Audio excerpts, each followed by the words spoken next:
Mr. Pierce, can I ask you if J.T. Reddy's your friend? J.T. Reddy showed up at a rally with me and J.D. Hayworth in the New Times. The great fiction it is, went around to try to find a picture they could use. If you had to do it all over again, would you take another picture with the guy? I didn't take it. To take a picture with them? It's an old story and it's fiction. One of the things that I appreciate about J.T. is the fact that I think he's committed as a true patriot to the real purpose and the limited purpose of government, kind of like the Republican platform. The ordination, with particularly from him, that would be someone who's like your father or your actual father in the LDS Thank you very church. much, all the volunteers.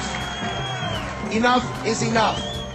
And I got news for all the judicial branch, too, that are in their little fancy black dresses that want to release these illegal aliens on our street. We'll yank them out of the collar, too, and say, you're done. We're going to put patriots back in office. You want to do some reform, then let's see the National Guard of Arizona on the Arizona national border.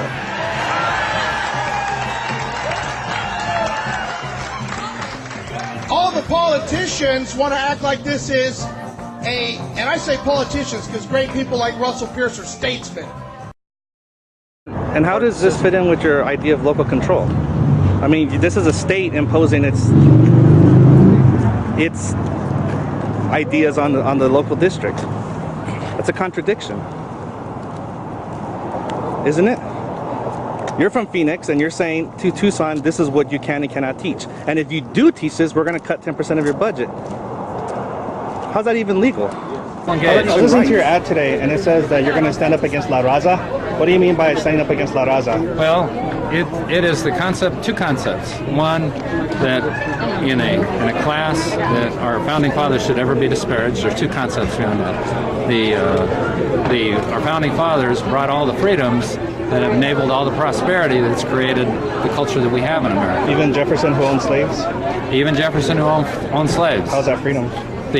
Well, he was the writer of the Declaration of Independence. He also owned slaves, too. There's no problem with that. But if students program, all these funded classes are very important, right?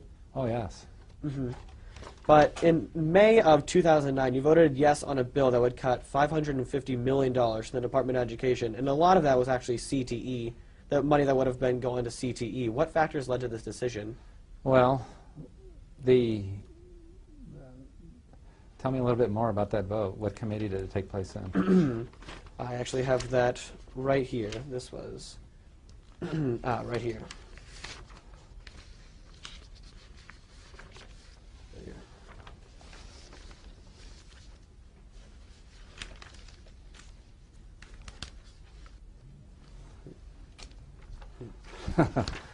Well, it says right here that this bill actually passed. So, and then through further research, we actually saw that it did pass again in the House of Representatives, which ended up cutting $550 million. Well, I don't know the specific vote that you're talking about there. Was that whole, what you look at there, is that something? But you're not giving any examples.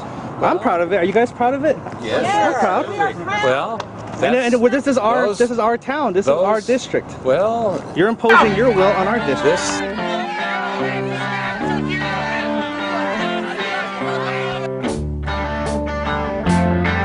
I was on that March on Washington in summer of 1963. Summer of 1963, I had just graduated from high school, and I participated in the March on Washington, in which Martin Luther King gave his famous speech where he said people should be judged by the content of their character and not by the color of their skin.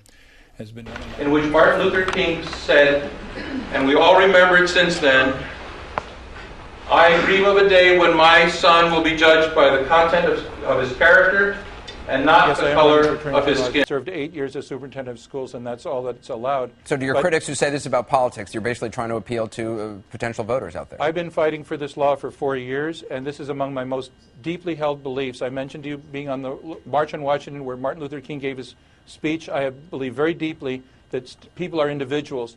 They are not exemplars of the race they were born into. And this race-obsessed philosophy that your other guest is expounding, and it's going on in Tucson, is wrong for the American public It's not schools. race-obsessed. First of all, you repeated that same statement earlier, so it's a great line. But the reality is, Martin Luther King Jr. said, the whirlwinds of revolt will continue to shake the foundation of this nation until the Negro, and we can add others, are granted his full citizenship rights. He talked about the bitter legacy of white supremacy before he began to talk about that dream. And then he said that in America, it's an ideal toward which we should strive. But in the meantime, we should adjust to the reality that we have some negative realities that we should adjust to and that we should address. And I think that Martin Luther King Jr. cannot be used to justify xenophobic and racist passions that are dressed up as desires to reform the curriculum.